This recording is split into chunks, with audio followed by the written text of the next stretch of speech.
Last but not the least, I'd like to invite my colleague, Julio Lopez. As Delft Imaging's head of ultrasound, he will dive deep into the heart of BabyChecker, which is the AI. The floor is all yours, Julio. Thank you very much, Katia.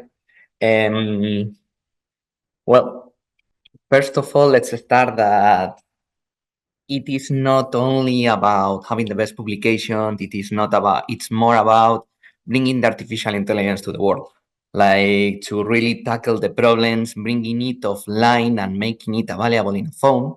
So the people that actually need to use it can use it correctly.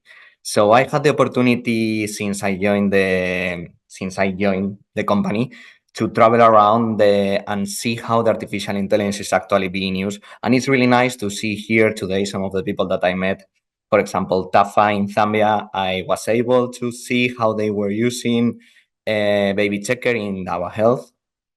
I was able to also see during last week, I was in Sierra Leone, so I got to visit Ile, which is the place where we currently are using BabyChecker, and understand how the artificial intelligence is used, and not only the artificial intelligence, but also the overarching setting that we have. So the whole phone, how they were transporting the phones, how they were transporting the case, understanding the setting. And that's something really important that I think sometimes artificial intelligence or deep learning engineers, we forget that behind the data, there is actual people in the case of medical imaging.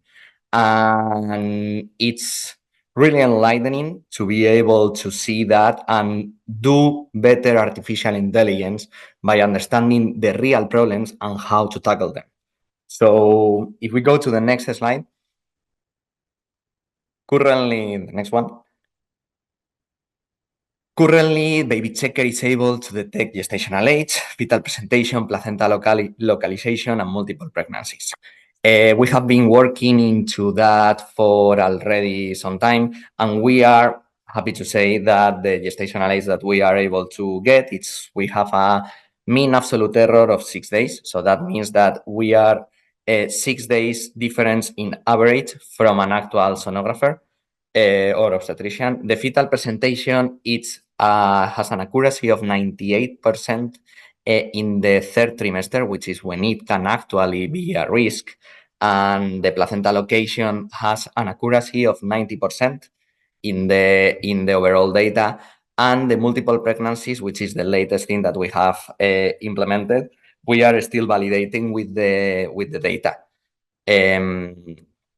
Soon to be integrated, we will have the amniotic fluid volume, stillbirth, and we have a lot of things that we are interested into to do research on. And that's where it's important to find these collaborations and understanding and have these conversations with the doctors and the sonographers to understand which are the relevant things that need to be researched, the things that are actually going to be used in the settings where we are, and which things can actually be, what can we do about them? So that's really important. Like if we continue to the next slide.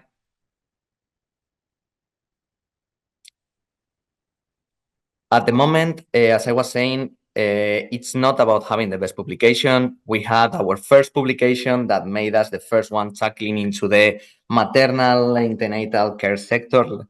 It was in 2018. So if you click on next again, you will see the publications appearing. So we have like the first publications actually happened like back in 2018. And that made us really into bringing it offline and trying to understand which the settings were.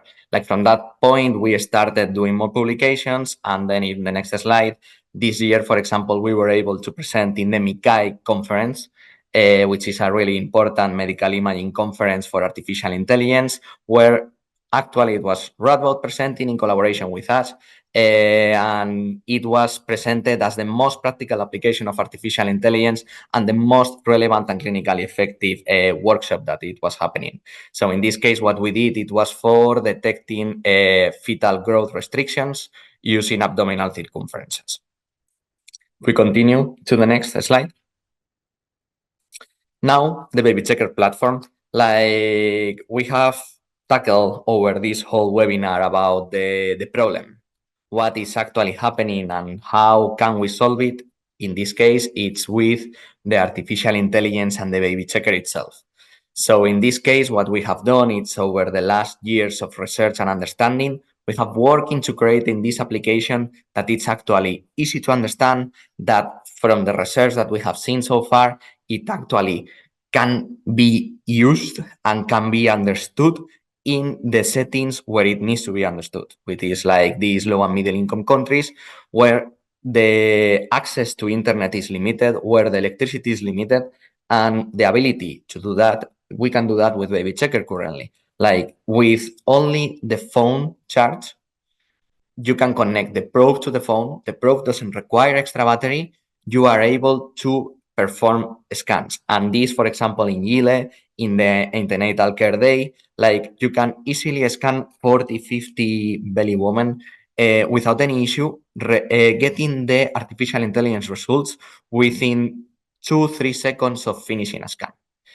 This is all offline. This is all in the phone and can be done. It's already happening. It's already happening in Sierra Leone. It's already happening in Ghana. It's already happening in Zambia with TAFA using it, for example. So it's something that it's already there and we made it possible, and it's all possible thanks to also our partners and the people that has trusted us during the last years.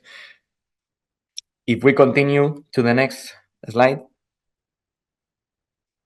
This is also something I saw several questions talking about that. I think it's really important and it's something that we have been working during the last few months, is the BabyChecker dashboard. So we have collected a lot of data about how BabyChecker is actually being used, how many scans, how many risky scans and the scans are detected, the average performance per user, because of course it's a blind protocol. So we need to also be able to understand how the users are performing the protocol and if they are doing it correctly, how many rescans have been, how many fourth visits have been. So all this information is currently available in the BabyChecker dashboard that will be available during the next quarter. It's already having the last touches to finish it. And this will allow to establish and improve the organization systems for gathering, analyzing, and reporting key health indicators. It will reinforce underlying health structures using BabyChecker, and it will allow also to have more evidence-based decision-making in the product. This is something that we currently are able, like imagine in Chile, which is a rural area in Sierra Leone, like they will already have this digitalized data that can be, for example, then from this platform that we are building, it can be used in other platforms like the public health platform in Sierra Leone. Now they have the press track that they just showed around. So it's something that it can be used and it can be integrated. And the same way that we are integrating, like we can also use the dashboard in a way that it can really help implementation in places and digitalization in places where it's really complicated. So currently this will be available during the next quarter. So like it will be available probably around February next year. And yeah, it's gonna be something really nice because currently what we are doing is sending the reports, which are something that it's really usable and really valuable already. But this will allow to really have a most holistic overview of the whole product and how much good artificial intelligence and BabyChecker is actually doing, which is the main thing. So for me, the takeaways from the artificial intelligence and the product is that we have been working really hard to not only in the publications, which of course are also important, but also into making it a real product that it's already being used in so many places and that it can really empower the health workers in the places where they are really needed, like in the peripheral community centers, in those places that it's important to have these tools. And we are seeing that it's really helping. And yeah, I'm really happy to see how the future will bring more and more new research, new features, and new things to BabyChecker.